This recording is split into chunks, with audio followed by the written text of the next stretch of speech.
Ladies and gentlemen, this is Joe's Classic Video Games, back with another cool pinball repair video for you this evening. We have been working on this Bally FREEDOM EM. Boy, ain't that a great shot there. All four of those games. We've been working on this Bally FREEDOM EM pinball machine from 1976. Came out just in time for the centennial, July of 1976. We did a video showing the condition it was in when we got it. Spoiler alert, it's in pretty nice condition. And then we did a video working in the bottom of the cabinet. Got that all doing its thing. Then we did a video working in the back box of the cabinet. Got all that apparently doing its thing. And now we were on to the playfield. The playfield is patiently waiting over there. So I'm going to get it, lean it up inside of the cabinet here, and we'll start checking it out and seeing what it needs, seeing what we can do to it, and try to get that all buttoned up. We're working on this for a customer who bought this it came out in 1976. They bought it in 1980 from a distributor, and it's been in their house since 1980. That's pretty cool. So it's in pretty good shape. Our hope is that we'll have a really nice playing game when we're all done. There's a little flaking on the back glass that's going to be the biggest issue, but the playfield itself I think is going to come out all right. So let me grab that and throw it up in the cabinet, and then we can get a good look at the underside of it and see what all it needs. Ladies and gentlemen, this is Joe's Classic Video Games, back with another cool pinball repair video for you this evening. If you've been watching, we have been working on a 1976, released in July, probably on July 4th, FREEDOM Pinball Machine, Bally FREEDOM. And we did a video showing the condition it was in whenever we got it. Spoiler alert, it was in very nice condition. Kind of. Pretty nice condition. We did a video showing how we worked through the bottom of the cabinet and everything we found down there. Spoiler alert, there were a lot of fuse issues.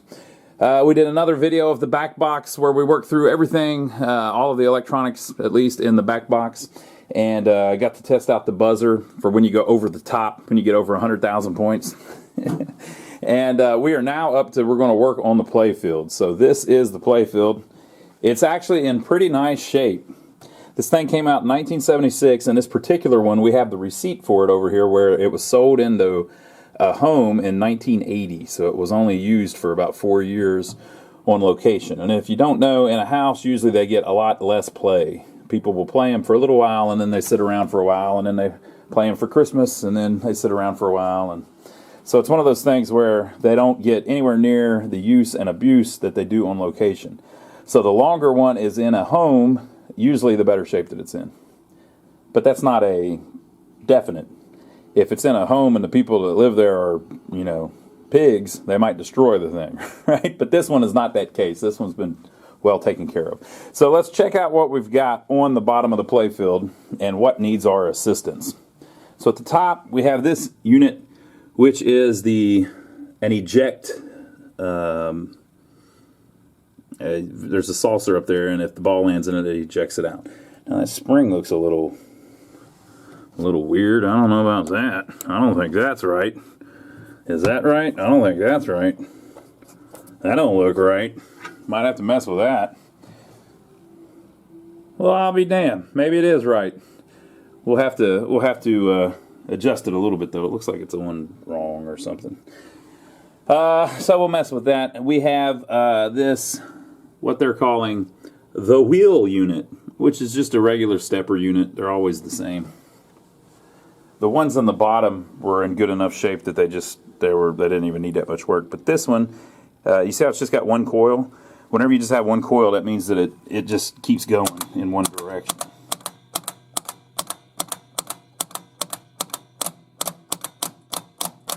So it's actually still working just fine, but it likely needs cleaned. So the only thing on that is just a bunch of rivets. There's no switches back here or anything, and something will make this coil pull in, and it'll just keep on marching around.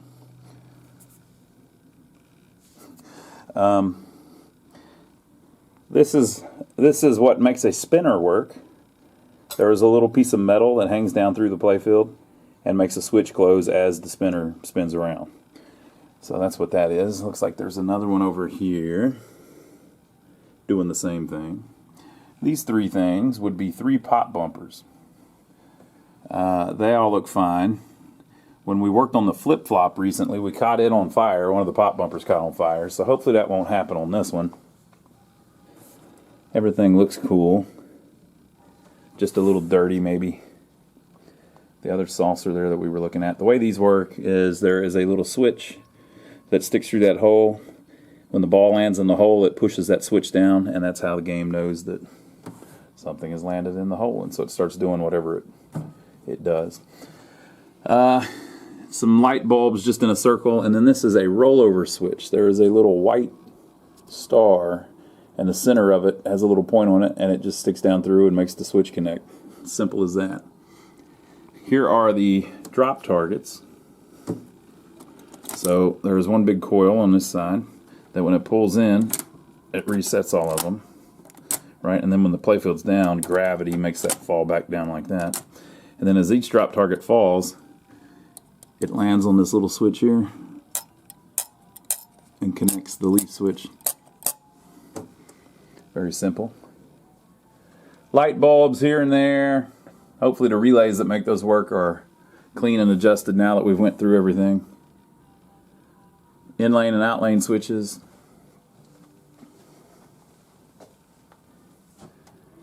In-lane and out-lane switches. These kickers are interesting. So the kickers, right? There's a switch that sticks up through the playfield and the rubber ring is wrapped around it. So when the ball hits the kicker, the rubber, it makes this switch connect, okay? Which immediately connects power to the coil. So the coil instantly kicks. And the way it kicks is, it pulls this plunger in, and there's a little arm that pivots right here that, bam, kicks the ball away from it. But look what else is going on. There is a switch here that is held open, and whenever the kicker goes, it closes. So why do they have that? Because that's what scores the points. That's how you get 10 points or 100 points or whatever it is. So you got the kickers, they're calling it the slingshot assembly. I guess it depends on the company. But you know what? We call them the kickers. Got the flippers up here. Do we all agree they're called the flippers? Got the two flippers. Very simple.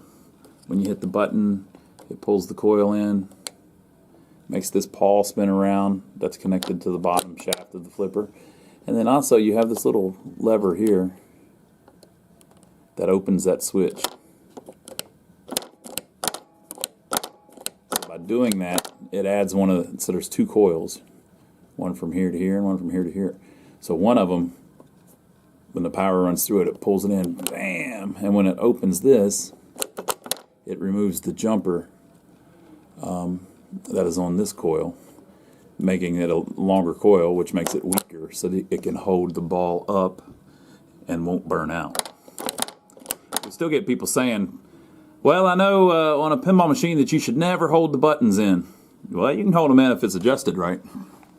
You're supposed to be able to.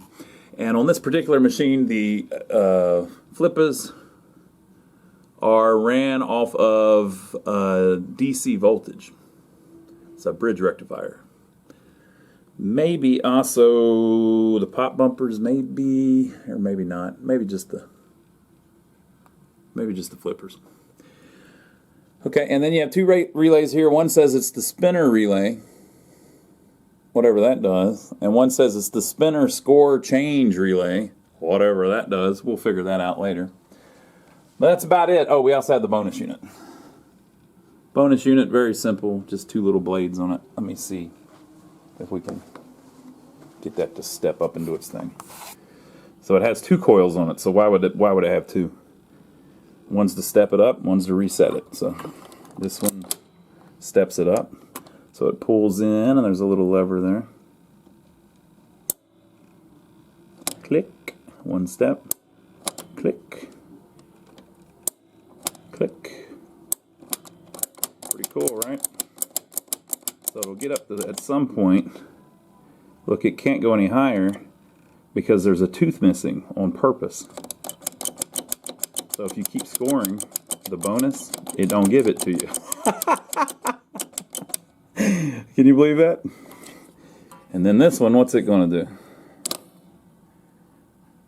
It lets it down, but only one step.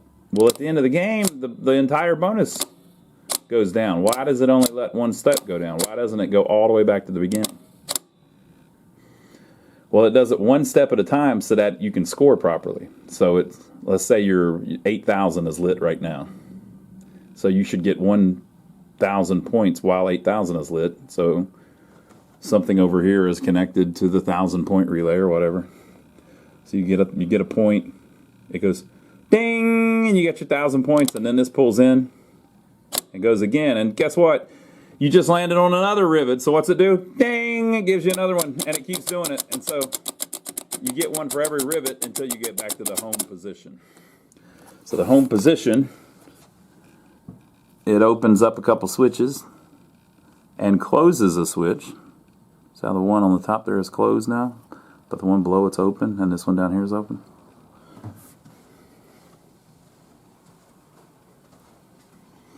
And you are, see how you're not connected to a wire? See, if you were on the next rivet, you'd be connected to a wire. So you're one before any wires. It may step up one position at the end or something. We'll have to look into why that does that, but I'm sure that's how it's supposed to be. But you may have just noticed the drop targets appear to be kind of working right. This appears to be kind of working right. That appears to be kind of working right. Who knows about the light bulbs? The kickers appear to kind of be fine.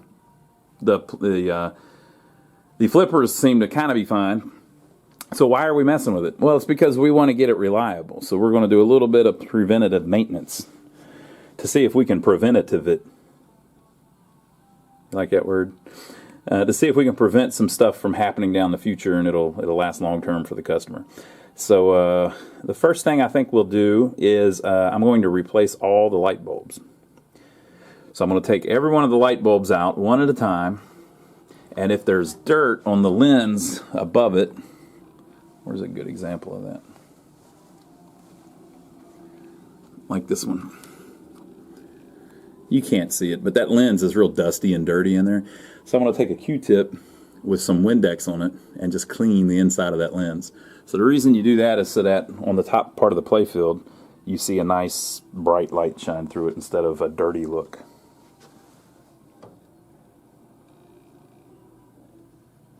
Can't really tell on any of these, but sometimes they'll get like there's like a halo inside them from just the soot from the bulb. Maybe that one will show it. Nope. Okay, so that's the first thing I'm going to do. I'm going to go through and replace all the light bulbs, and then we'll take a look at the switches real quick.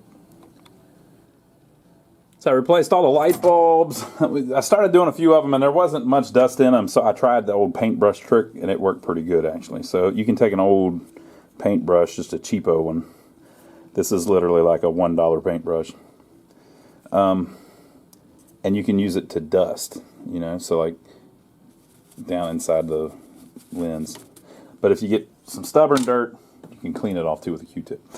So I replaced all of those. So the next thing that I'm going to do, so I'm trying to do it systematically so that you know everything's been messed with, right? So all the light bulbs, I didn't find any sockets that looked messed up or anything. But we can't test them yet because there's no light bulb test in an electromechanical machine. So you kind of have to play it and just see if any of the light bulbs don't work. It's hard to get all of them lit up at the same time.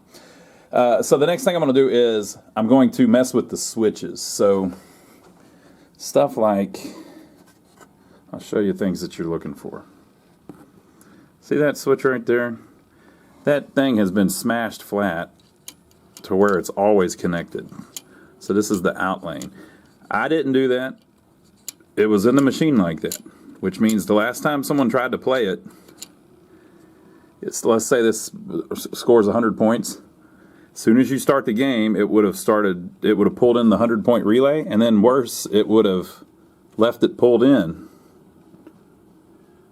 Because since that's connected, it would just stay connected, And so the 100-point score reel would have just turned and stuck there. So you're looking for stuff like that. So that one's smashed shut. So how do you fix that? Well, there's this very technical way that you do it.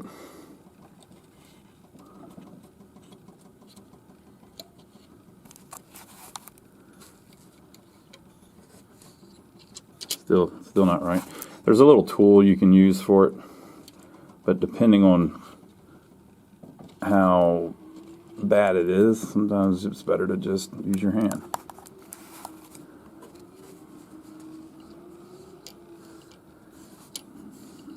So a couple things about that.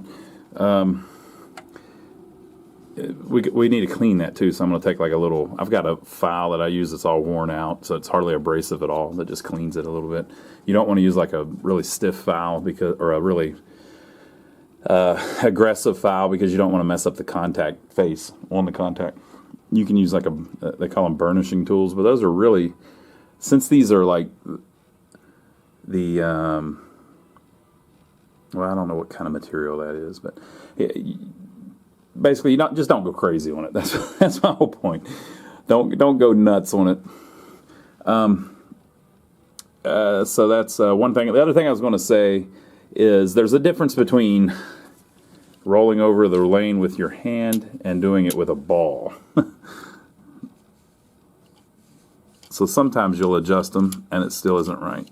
Like it might still be a little too loose. That's a little better. You want the small blade to move a little bit whenever the big blade hits it, because so the 2 points that touch are the contacts. So what happens is if it moves it a little bit, it rubs it a little bit, and it will actually clean itself. The switches are self-cleaning if you adjust them right. So I'm just going to go through each switch on the playfield and clean it and make sure that they're all adjusted. Now, that might sound like, oh man, it'll take forever. There's not that many, really. Counting the pop bumpers, there's maybe, I don't know, 30, maybe not even that many. So on the pop bumpers, it's a similar thing. Since these are connected directly to the coil, you do have to get on them with a file, because they get all pitted. So when the ball rolls over that little spoon there, or that skirt, the spoon moves and touches the other switch. See it? So that's just about how it ought to be. And you want to try it from all 4 angles, just to make sure that it always hits it. You don't want to get it real close, because what will happen is vibration will make it shut. So like if you, let's say you got this one adjusted real tight to where they're almost touching. Oh man, it's close. It's real close, man. Whenever this one pulls in, you know, it's very violent, and it actually shakes the playfield a little bit. It will make that one shake just enough that the switch touches and makes this one pop too. So you don't want to do that. And sometimes if it's too close, if you hit the flippers, they're the same way. They're fairly powerful, and they will shake the whole freaking playfield, and it will make that switch touch if it's a little bit too close. So you don't want them too close.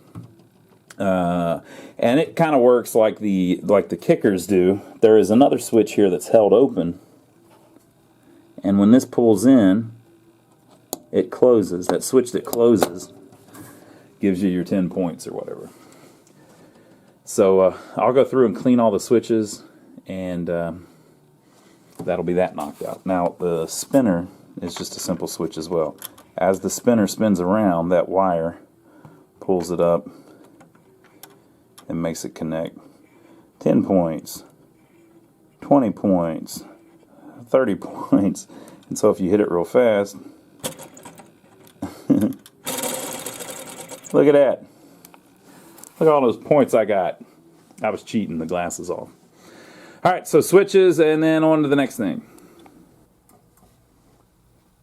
Okay, so I cleaned all the switches. I didn't run into any that looked that were as badly smashed as that one over there, but I just cleaned them all. I try not to adjust them too much unless they're obviously way out of adjustment, because if you go around just adjusting all of them, you're going to end up getting a bunch of them unadjusted, so don't do that. So next up, I think I'm going to work on this wheel unit, they're calling it, which must have something to do with this circular dealio here in the middle, one of the two. So we looked at that a minute ago. Basically, it just goes around in one continuous motion. So the only thing that you really have to worry about is getting where it's making good contact on these little traces here, these little rivets. You don't want that to be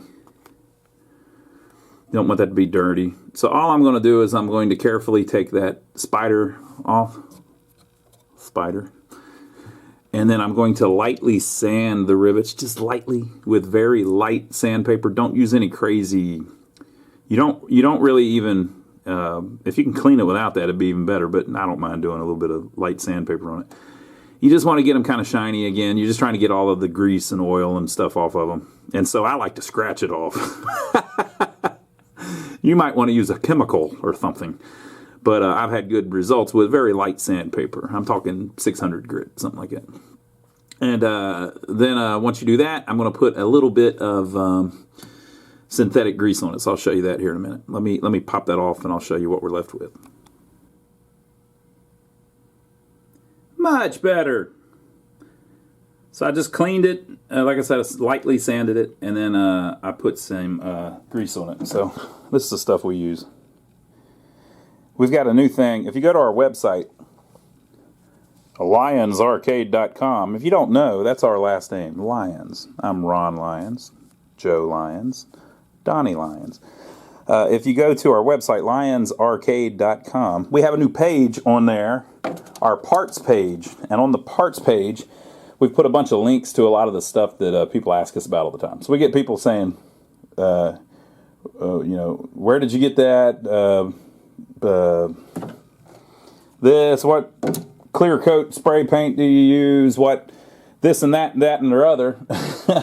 So I used to have to go track down links for everybody and send them to them. But so what I did was I put all of them on one page, so you can just go there and check it out. We got a bunch of stuff up on there now, and it's a similar thing to our Amazon links. If you click it, some of those take you to Amazon, and then if you buy it on Amazon, it gives us a little tip for sending you there. But so we put all those on our website, lionsarcade.com. Click on parts at the top. We also put like our new T-shirts and stuff on there. If you haven't seen that yet, we've got new T-shirts. We've got coffee mugs. I'm trying to figure out how to make a hat. Haven't been able to figure that out yet. On a hat, you can't put as much stuff. It has to be simpler. It's like how you have to do the stencils on the side. They can't be as nice as the playfield because they have to be sprayed on. So a hat, it has to be embroidered on, so you can't use as detailed of a logo. So we have to do another logo for the hat, but we got those coming soon. So go check it out on our website, lionsarcade.com. Click on parts at the top. But with that said, we've got this all cleaned up, and we put just a little bit of this grease on there. You don't want a ton on it. All you're trying to do is just kind of make it where these steel contacts are not, or I don't know if they're steel, I don't know what they are. These contacts aren't touching other metal with nothing between them, because they'll wear, right?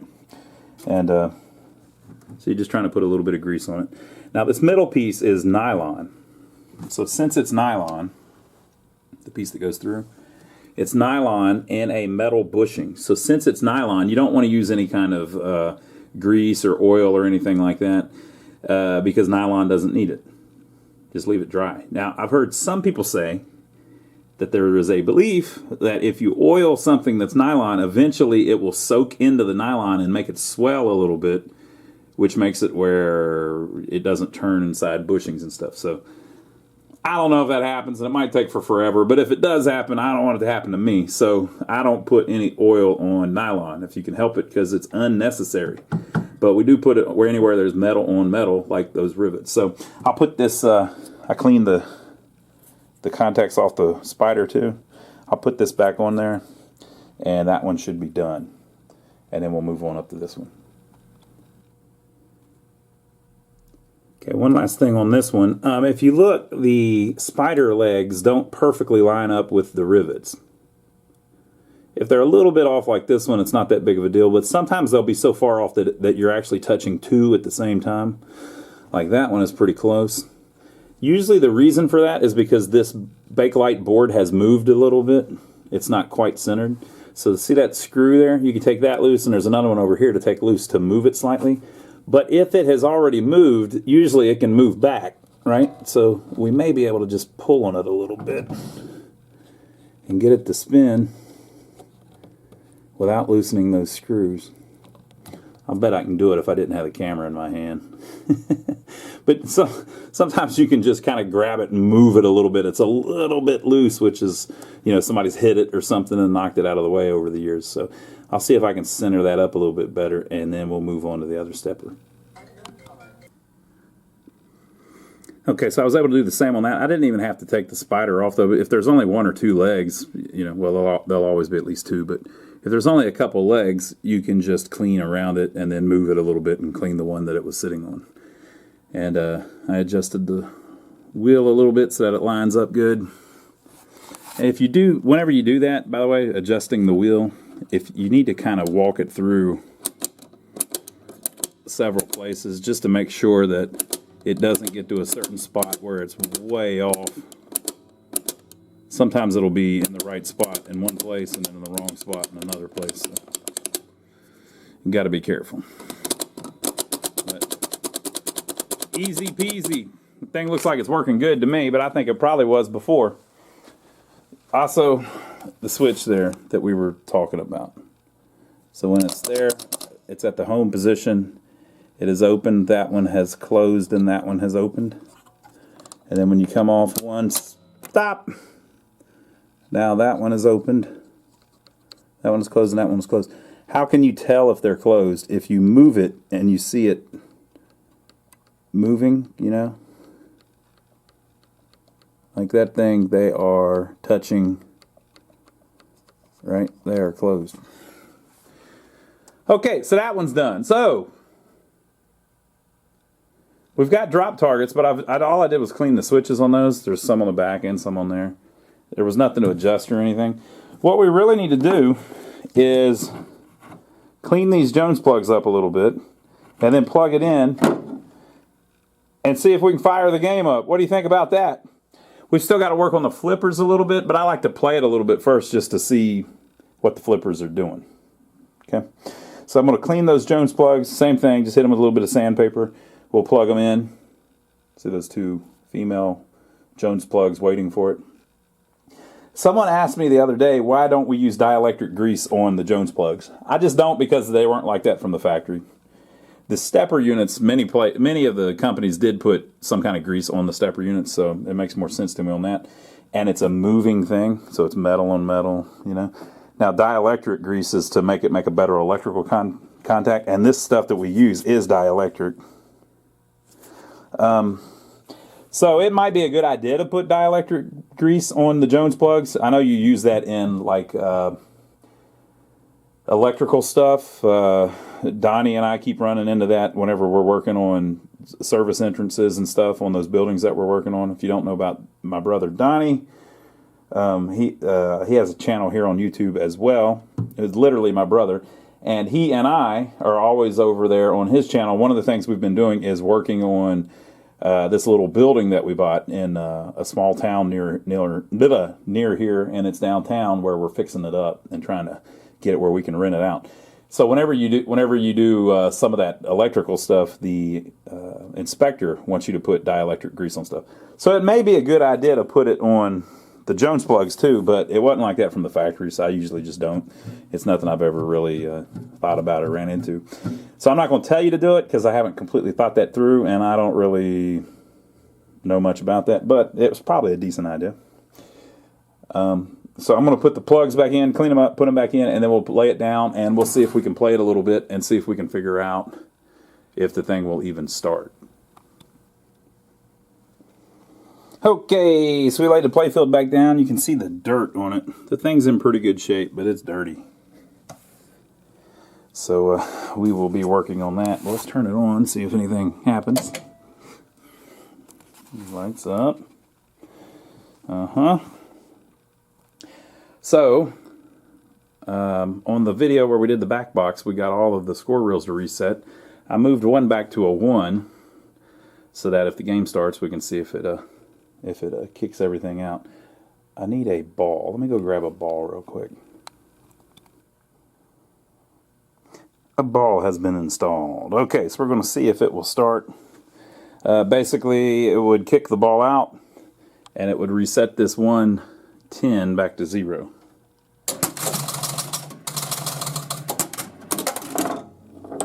Boom! Whoop! There it is. Now, it may have already been... Well, no, it couldn't have been because of the... Oh, yeah, we got to be careful. There's some missing rubbers. Remember, we also took the chimes out of it. They're laying over there. Looks like we were scoring.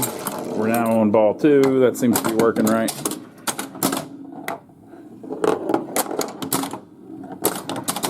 Whoa! It's going to break that damn light bulb. Don't hit my light bulb. Yeah, see, that's why you don't play it without rubber rings on it.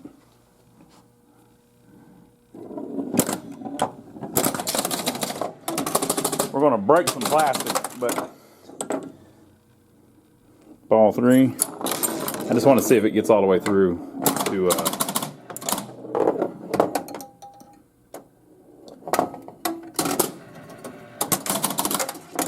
just want to see if it gets through to game over. Ball 4.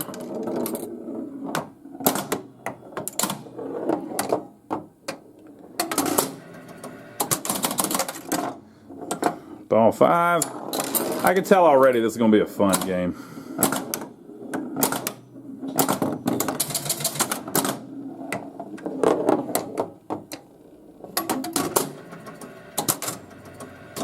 Game over. It was scoring, and it did the game over thing. So I think we're looking pretty decent. We'll have to troubleshoot a little bit. There's probably some scoring and stuff that doesn't work right. But next up is this playfield, so next time we'll jump into that. And I don't think we're going to have to touch anything up. There's a little bit of wear up there by that kick-out saucer, but I'm not going to touch that up. It's just minor. We're just going to clean that up. So join us on the next video where we will clean this thing up. So we appreciate y'all hanging out with us. Hope you enjoyed it, the little bit that we showed. Give us a thumbs up for taking the trouble to film it for you, and leave your comments down below. Let us know what you think. We'd like to thank everybody that's been using our Amazon links that we talked about earlier. Basically, there's a link down below to Amazon in your country. If you're thinking of buying something on Amazon and you click our link first, it gives us a little tip because we sent you there. So we appreciate everybody that's been doing that. It's pretty cool. And also, like we mentioned, we have that new webpage on our main webpage, lionsarcade.com. You can always go there too and see the arcade games that we have in and ones that are coming up and pinball machines and stuff. But there's a parts page on there now where we list a bunch of the parts and stuff that we use here in the shop, and also have some of our merchandise there, like t-shirts and coffee mugs, and we even have like a canvas print of our old shop that you can hang on the wall.